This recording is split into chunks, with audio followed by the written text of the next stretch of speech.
Good afternoon. Before we get started, let me just confirm for what a number of you are reporting and some of you are seeing. The President will not sign H.R. 3808. Our concern is the unintended consequences on consumer protections, particularly in light of the home foreclosure issue and developments with mortgage processors. So the President is exercising a pocket veto, sending that legislation back to Congress to iron out some of those unintended consequences. Right? You could do that with the pro forma sessions going on in the Senate. Is that an understanding? Yes. I'm sorry, what bill is that? H.R. 3808. I don't know it by number. Well, I don't know it by title, so we're in an impasse. Yes. Interstate recognition. Yeah. It's the foreclosure. It's the Iron Act. It has to do with notarizations, out-of-state notarizations for financial documents. Mr. Feller? I had a question on two other topics, Robert. First of all, on domestic politics, I wanted to ask you about something the President said last night. Unless we're able to maintain Democrats in the House and Senate, then we're going to be stalled for 2 years or 4 years. And we can even go backwards. And I've heard him talk about what he sees as obstructionism. But to say that this election is going to be stalling for the next 2 years if Republicans win, is it just basically giving up there? I mean, there's 2 more years of his presidency, even with the Republican Congress. No, and look, I think we have seen Republicans for the previous 2 years stop and say no to virtually everything that the President has proposed. I think obviously the concern the concern he expresses there is if they were to gain control of some branch of some house of the legislative branch, that they would continue doing the same thing. I'm sure many people who voted for the President who would expect him to continue to advance his agenda and work towards it, even with the Republican Congress. Is he going to try to do that, or is he? Ben, we've tried to do that since the day we got here. Again, there's been a strategy on behalf of exercised by Senator McConnell and Congressman Boehner to say no and to try to stop each and everything that's happened. That's why they want to roll back Wall Street reform. That's why they want to go back to the rules of that had banks in charge of making some of the decisions that got us into this mess. That's what we don't want to go back to. Well, there have been instances in the past where a president has lost seats or lost a house in the midterms and then adjusted and gotten things done. Do you think the president is hopeful that he can do that? I think the president is working hard every day not to lose a house. And what about on the Mideast peace process? Can you update us specifically about whether the president is having a role here in trying to keep these talks going? I know that the president met earlier in the week with Secretary of State Clinton to get an update on where we are in the situation. I know that both the Secretary of State and former Senator Mitchell, our Middle East envoy, have worked throughout the week with both sides to try to continue these important direct talks. I don't have anything new or specific on that. Again, as Senator Mitchell said, I think over the weekend, we continue to work back and forth with both sides in order to move this process along. Yes, ma'am. Robert, on that bill that would make it harder for homeowners to challenge foreclosures, why not just a straight veto of that? Why do a pocket veto? And also, were you guys blindsided by this? I know you said you had meetings on this today. No, again, we've heard from, let me check on the second one with counsel. On the first one, Karen, I would say we have heard from, we have heard from officials around the country about the concern that they have about the possible unintended consequences of this legislation, certainly in light of what we're seeing in the mortgage processing. So out of an abundance of caution and to ensure that those unintended effects don't harm consumers, the President will send the bill back and believes that Congress did not intend for those unintended consequences to be in the legislation, and we will as an administration work with Congress to fix those. So you've talked with people on the Hill, and you think maybe they'll send it back in another form? Is I don't have an update on that. I know they were certainly informing the Hill of the president's action, and certainly we'll work with the Hill in whatever capacity we need to fix any legislation so that it doesn't complicate the process. And then also, I had another question, just following up on the discussion about Pakistan. I'm just wondering, how extensively is this going to be dealt with in the December report? And can you talk a little bit about what we can expect in the December AFPAC report? There's been some reporting saying that this is not going to be a decisive report. It's not going to be as extensive a review as last year. What is it going to be? What can the American people expect? Look, well, remember last year we were making some very broad and fundamental decisions about the direction of our policy, some resource decisions that needed to be made. I do not expect that that process will be as extensive as the process that we went through last fall and early last winter. Obviously, the president wants to evaluate, as we do each month, where we are, decide whether or not there are any adjustments or changes to make. I think it's important to understand that we got an increase in our force structure. The troop resources got into Afghanistan as we promised by the end of August. So this will give us a chance to evaluate several months of a full complement of those resources in the country. It's hard to say whether what we expect ultimately out of the review. I think obviously the president wants to take stock of where we are and see if there are any minor adjustments. I don't expect any major adjustments. And what about Pakistan? Is the review an important chance to have a look at where things stand, especially with everything that's going on now? Look, we have a very difficult and complicated situation in Pakistan. We have worked hard on this relationship. We understand it's important to our security. Later this month, representatives of the government of Pakistan will be here to continue the strategic dialogue that the president began in the beginning of his administration in order to have very regular conversations about what is in our mutual interest, particularly fighting insurgents and extremists that we know threaten Pakistan, threaten the stability of Afghanistan, and ultimately threaten the security of our homeland. So, who will be in that delegation, and is the president himself going to be with them? I will see if there's a longer list of who that is.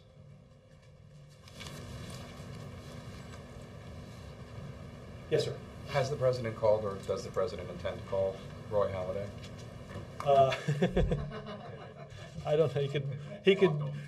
You wire that through David Plouffe. He'd be happy to be on the phone too. I don't know if he has. I can check on that. It was. Okay. If you could let me know, that'd be great. And the other question is, I went back and I read the August 4th. I was waiting for like Zardari or something like that, and Yahoo and. First things first. Yes. I went back and I read the August 4th briefing with Alan, Luchenko, you, and Carol Browner. After Carol Browner went on the morning shows and gave what you acknowledged to be, and the Oil Spill Commission says is erroneous information about what she said, the 70%, three-quarters of the oil was gone. That was overstating the case. And I didn't really see any, while it's true, absolutely, that Luchenko gave the precise information, I didn't really see any correction or any alerting of the public that however many tens of millions of Americans had been given incorrect information a few hours before. And I'm wondering if... I brought the report out. I didn't bring my briefing out. Let me go back and look. I would point you, I guess, to what Dr. Luchenko said in that briefing as she appropriately represented the viewpoint of NOAA. Look, I think it is important to understand that our response attacked the oil spill in an unprecedented way. It was the largest environmental disaster that we have ever faced, and we attacked it with the largest federal response. We did all that was humanly possible in the most challenging of environments. Right. This is more about communication, about communicating an overly optimistic whether it was a misunderstanding or not, an overly optimistic prognosis of what was going on in the water. And the White House has acknowledged that Carol Browner misunderstood, misspoke, what have you. And I'm wondering if not only does the White House regret that she did that, but that the White House didn't make more of a point, because there were headlines the next day, 75% of the oil gone, to make it clear that she had misspoken. Jake, I think we were, I will go back and read it. I think we were abundantly clear in the briefing that was done in here on the 4th of August exactly what the oil budget represented. It represented the fact that there was very good news that oil had biodegraded, that oil had been skimmed, that oil had been burned, that the very worst case scenarios that many people thought we would be dealing with never came to fruition, largely because of that federal response. Again, I'm happy to look through the briefing. I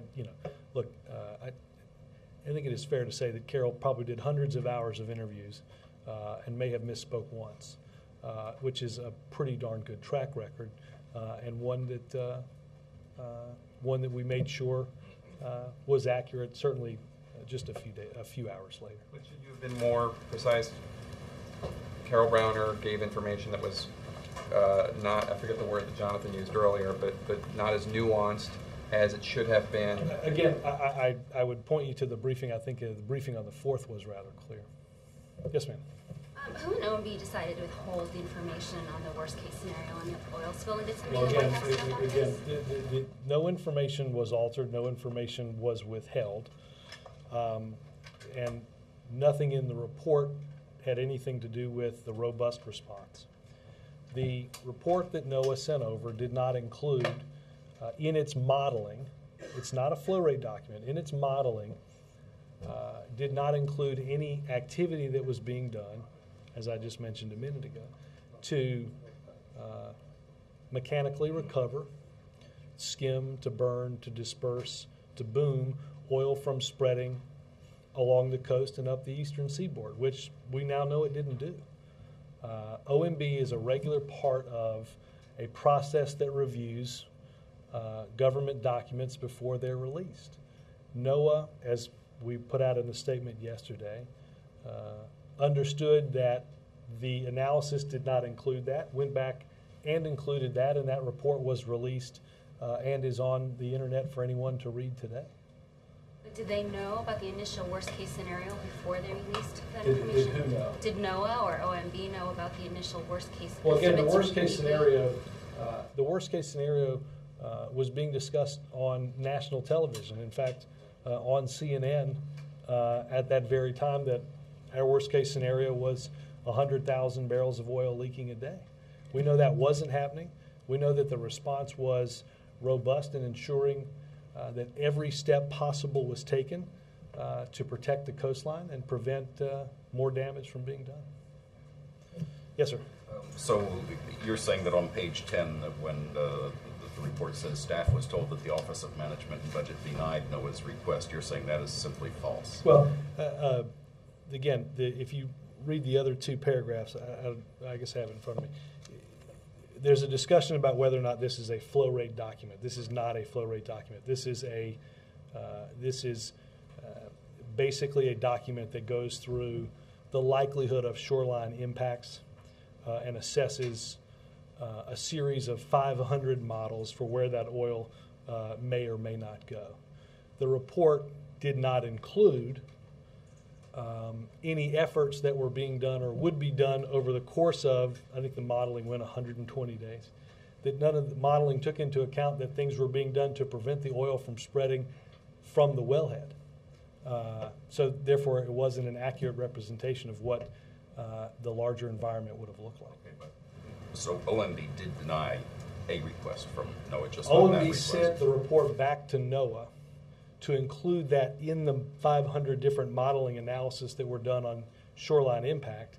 That report is on the internet now for people to look at. The worst case scenario, and if you look at those maps, the worst case scenario was oil off the coast of what looks like probably the Hilton Head, Charleston area in South Carolina, which is, as you know, several hundred miles, maybe 1,000 or so miles from where the oil actually did get to because the response prevented it from spreading. On healthcare, on the healthcare waivers, the 30 or so healthcare waivers that have been granted to McDonald's and some other businesses and health insurers, where does this stop? I mean, if you give them to some, why don't you have to give them to anybody who asks? And if there are a lot more waivers, doesn't that undermine healthcare reform? No, healthcare reform passed and is being implemented, and the waivers are about ensuring and protecting the coverage that people have until there are better options available to them in 2014. These are only one-year waivers. Aren't they going to ask for them year after year? Look, our job is to protect.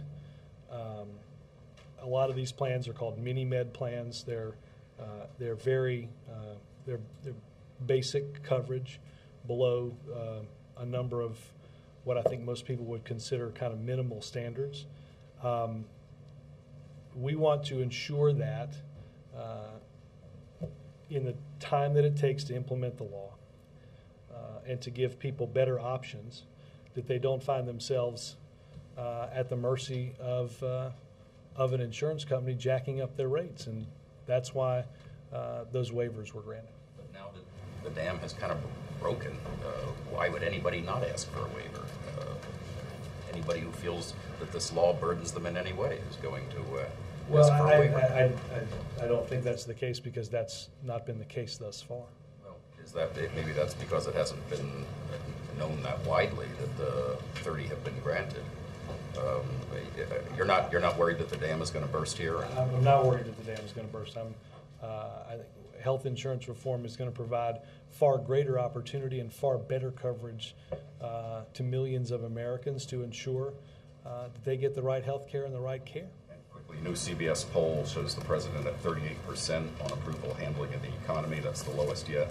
And only 15% say they're more likely to vote for a candidate supported by President Obama. 31% say less likely. Any comment? Not really. Look, I think you've spent a lot of money to find out that we're in a very tough economy. We are in the midst of, as I've said in here, dealing with 8 million jobs that have been lost, financial calamity, a mortgage crisis that's going to take some time to dig out of. Well, with everything the president's doing and saying and talking about signs of glimmers of recovery, why would it be getting worse, not better? Because it's not getting better fast enough, which is understandable. The president is as frustrated as I'm sure the 605 or so respondents to that poll. Mike. Is it? Maybe I didn't include the other 295. No, I don't know. Go ahead. Does the president find the 30 waivers or so on health care troubling, perhaps a flaw in the law if you need to offer that many waivers? No, again, this is about implementing a bill correctly. This is about ensuring that people have, as health care reform ramps up, that we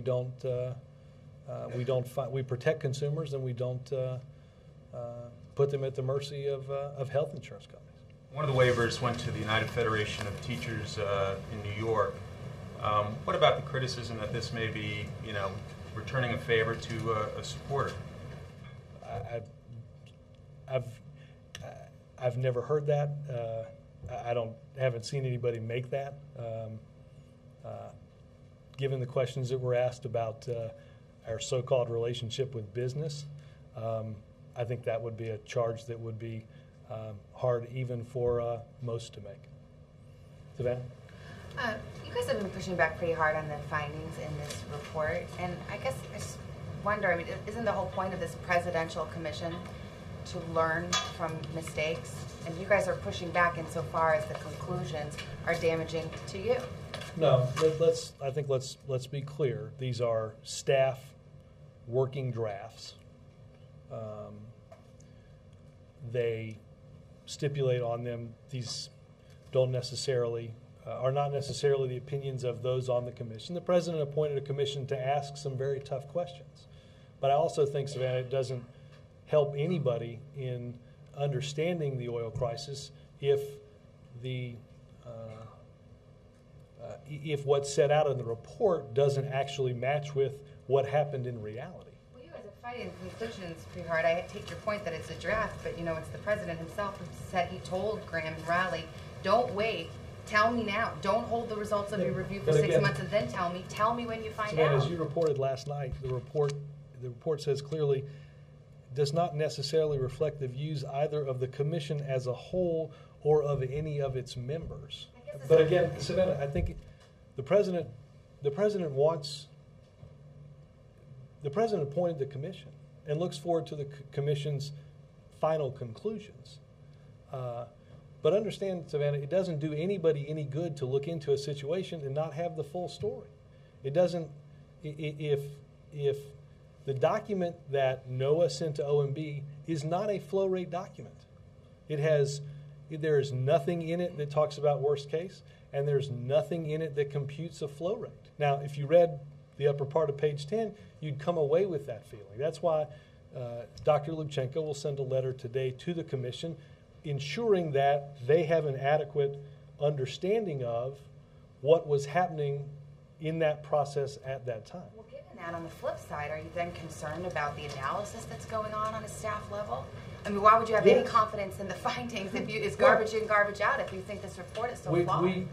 Well, again, what we have answered questions on, yes. Do we have concerns about the breadth of that analysis and the fact that they haven't taken into account or lead people to conclude different things that we don't believe shows the full context? Absolutely. Is there any point of criticism in these staff reports that you guys would accept and say, you know what, we could have done that better? Look, no. There isn't anybody in this building or anybody that was involved in this that would tell you that everything was done perfectly. Everybody, I'd have to go through my copy of it. I would say this, Savannah, we were dealing with an unprecedented situation. You heard Admiral Allen in the very first days discuss 40 years of dealing with disasters and never dealing with a disaster that you couldn't either see or walk right up to. This was 5,000 feet below the ocean. The greatest environmental disaster that our country has faced, met with the greatest federal response. But we think it's important that as the commissioners get the staff drafts, that they include what was actually and wholly taking place, not simply an analysis based on only part of that. Okay, the last thing on the notarization bill, is this an example of incompetence by Congress that they passed a bill that was about to land on the president's desk and not really recognizing the full consequences? Well, again, this was, I think that, and you'll see in a statement that we put out, we believe that certainly people had best intentions in mind, but because of a confluence of events we're seeing, particularly around the processing of mortgages, we thought it was important to ensure that none of those unintended consequences affecting consumers came into play. Mark? Robert, when OMB intervenes in a report, to what extent do politics play a role? Again, this was career OMB staffers dealing with career NOAA scientists. Again, it's important to understand none of the science in any of the report was changed. Nothing in the report dealt with or impacted at all the response that you were seeing. Again, the report didn't accurately convey what would have gone on in the modeling over a 120-day period about the possible shoreline impacts geographically of that oil. And on another issue, are you aware of the problem that kept some diplomats from getting to the reception on Tuesday afternoon? Yes, as I understand it, there was information that was inputted into the Waves records incorrectly that prevented some. I believe we certainly apologize for that inconvenience. I believe the State Department has also made phone calls about that, expressing our regret on any of that error. I briefly referenced it, but has the president called Zardari on Pakistan? No. The president has not spoken to him. recently. What's being done to, I mean, is there anything beyond the Patterson apology? What's being done to mend fences or unwind tension there? I mean, you have these fuel convoys aren't getting in. Well, look, obviously, you saw the statement from Ambassador Patterson, which I think in many ways speaks for itself. Obviously, she's very much in contact with the Pakistani government, as are other officials at the State Department. And I would say, Hans, you know, I said this earlier, we expect that that the government of Pakistan will do what is necessary to ensure the safety of those involved from militants and insurgents. That's their responsibility too. Aside from the embassy in Pakistan, nothing's being done here at the White House. I don't know if there's anybody else at NSC that's in touch with them. I do not know that anybody. Certainly, the president has not talked to President Zardar. And just to shift gears real quick, earlier today, Donahue over at the Chamber of Commerce accused this administration of initiating a suffocating the entrepreneurial spirit. Could we get your comment? Well, I think he did that in unleashing a series of new ads, and I would reiterate what I have said and what you'll hear the president say later today about third-party ads. If every one of the donors that have gone into contributing for those ads, the identities of those individuals or groups should be known. Certainly, Mr. Donahue wouldn't, I assume, have any problem with listing those, listing any donors that might have contributed to such an ad campaign. The process, not the actual substance of what Donahue's saying? I'm not generally concerned with what he's saying, no. Yeah. What's the status of the scientific integrity guidelines? They are still checking on those, and I will. HHS was working on them, and we'll get them to you later today. I'm sorry, the guidelines. This is the. Are you talking about what you asked about earlier today, the stem cell stuff? No, this is when the president announced that he was going to change the federal funding for stem cells. He also signed an executive that's what I'm order. talking about. The scientific guidelines. They're working on that through HHS, and I'll try to find that. Okay, and can you just go over, you talked a little bit this morning about the role that OMB plays as kind of a traffic cop among the different lanes. Yeah, they are part of a regular process of reviewing agency reports, of speeches, testimony, releases, policy decisions, to ensure that the material is accurate and reflective of reality, and that's the role that they played in this instance as well. Not sort of a graveyard for scientific reports. No, because again, no scientific data was changed in this. Again, I'm not speaking specifically about the right. No, but I want to say, in general, it's not true, and in this specific instance, none of the scientific data was changed whatsoever. The entire situation, though, was taken into account in the modeling of potential shoreline impact. Scott. Thanks, Robert. Could you shed some light on what's been some confusion around whether or not the United States has offered Israel any guarantees, any incentives to keep this? Scott, all I will say on that is what I said earlier about our process in terms of the Secretary of State and Ambassador Mitchell working with both sides to bring them closer to comprehensive peace and to a continuation of direct talks without getting into diplomatic specifics. What's the administration's message to the Arab League tomorrow on whether or not to continue? Well, look, that is in many ways that's what is going on right now.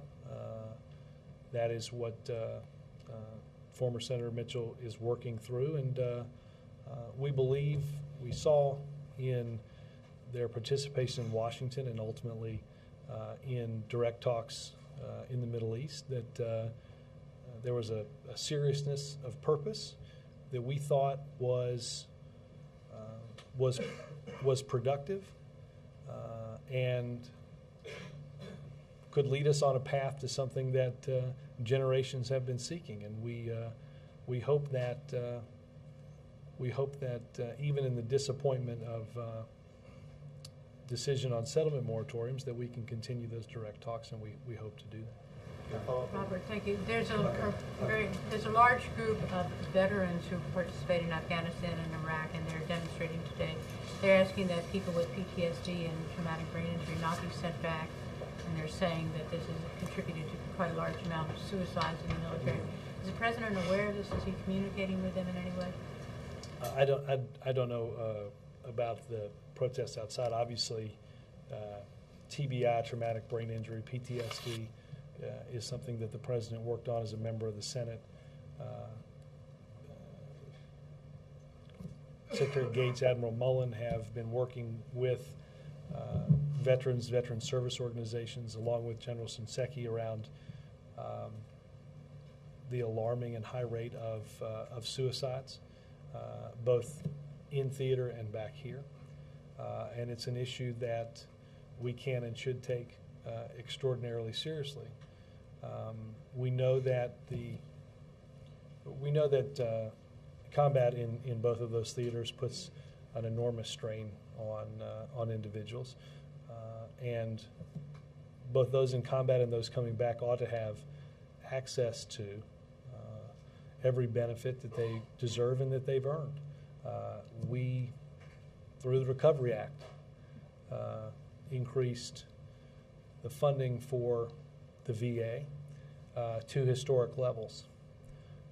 And we will continue to ensure that those that serve have access to the best services.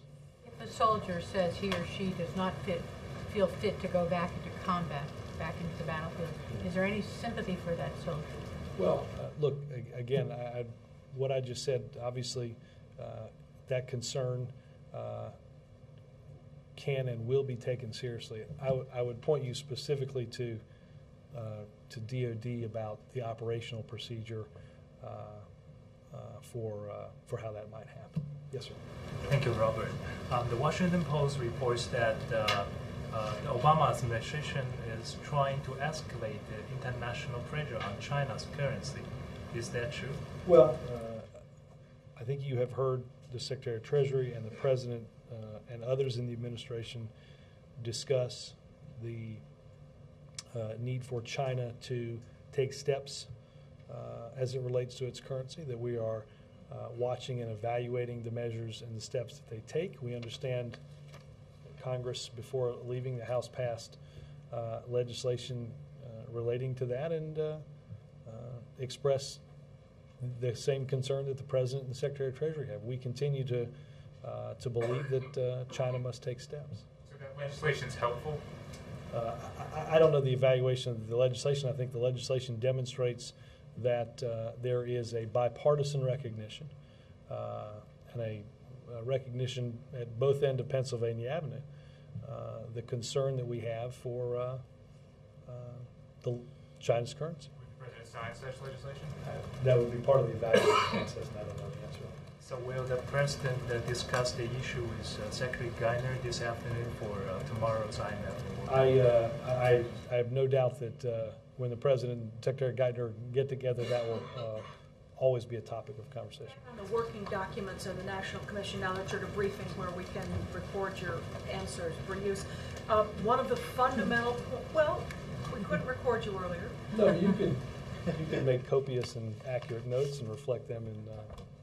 Go ahead. One of the fundamental points that the working documents make is that the optimistic expression of information from the administration showed the government was either not fully competent to handle the spill or not fully candid. Was it either of those? This was an unprecedented environmental disaster met with an unprecedented federal response, which prevented any of the worst case scenarios to coming to fruition. It prevented the spread of oil along the East Coast. We took about the information the government had. When we had information, we gave it to the public. That has always been our charge. We were, throughout this process, we got better information. When the rig exploded, the blowout preventer failed 5,000 feet below the ocean. Nobody could see what was happening. Through the course of several months, we got better information. We got cameras 5,000 feet below the surface. We enhanced the video that we saw. We were able to do more three-dimensional modeling. And then we directed, at Secretary Chu's insistence, British Petroleum to just BP, I'm sorry. It's just a habit. To install pressure monitors at the site to get the best available data on the flow rate. And that's what we did. We always sought to provide the best information as we were engaged in the most robust federal response that we've ever seen to an accident of this magnitude ever. Yes, ma'am. But back on Ann, and then another question. I'm sorry, back on what Ann was saying, okay. And then another question. But the AP article says that this White House did block the scientists, so are you saying unequivocally that... That's not the case. That is, again, the report, after it included what included what NOAA had specifically not included in its modeling, that report was released and is on the internet today. Okay, now on a couple other things. One, the president goes to Bowie today to talk about education and to help the O'Malley Brown ticket. But in the long run, the president talks about education helping the economy. Where does it stand? How do you reconcile this on the short term with education's promotion for education when jobs are needed now and money needs to be moving now? How do you reconcile that on the short term with education? Reconcile. Maybe I didn't follow. How is education in the next couple of months going to help the economy? Well, as you saw just this week with private and public partnerships with skill training and in our lifting up of community colleges that Dr. Biden is so passionate about. Just in those two aspects alone, you see us partnering with educational institutions and in businesses to create training for and a skill set for the jobs of today. Even as we understand that education will create the foundation of preparing a workforce for the jobs, not just of today, but ultimately of tomorrow. A society without a strong educational system is not a society that will long flourish economically, as without a skilled workforce, you're not going to attract the type of jobs that are necessary. I think that's true in virtually every community in this country. Again, it goes back to the fact that that's somewhat medium to long term. I'm talking about for the next. I guess, April, ensuring that we have the type of education that is necessary today isn't done. We're not doing that in. We're not doing that in place of ensuring that we have a strong and robust economic recovery.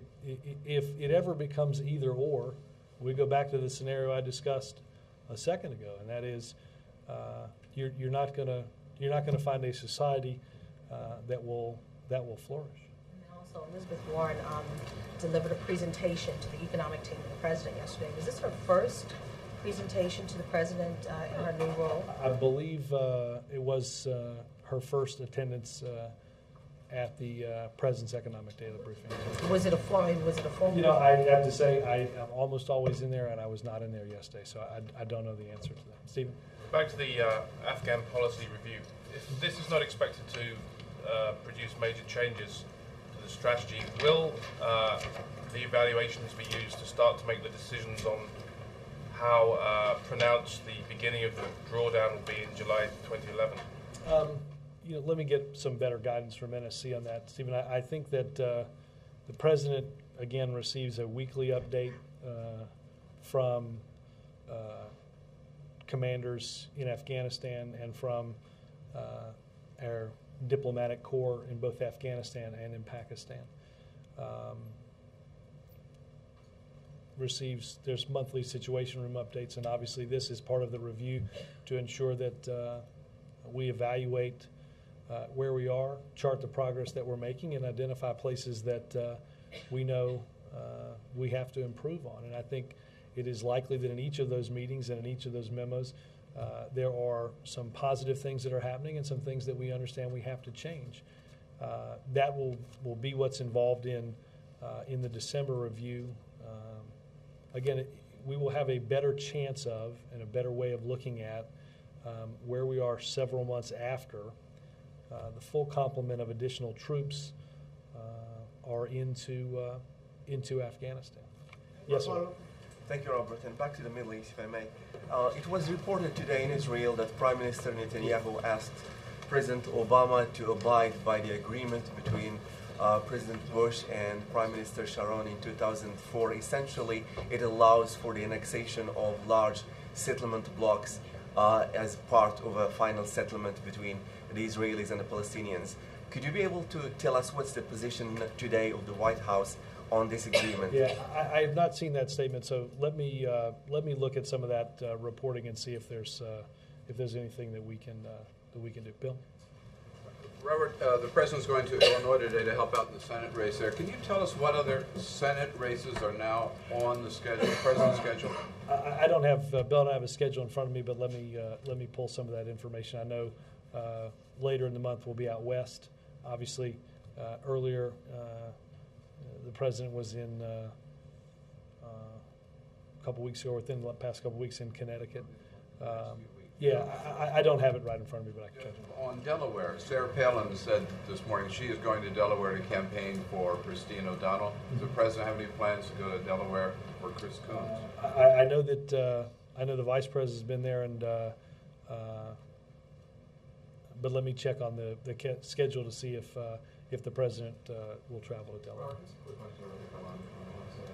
Yeah, let me go back here and I just wanted to ask about, yesterday we asked you about the teleconferences with Karzai. You were going to check how regular they were. Let me, I thought that was gotten back to, but I will, if not, we'll send that around. Let me ask it in this sense. Was there a policy change made in how regularly the President will have direct Yeah, not that I'm aware of, but we'll get that to you this afternoon.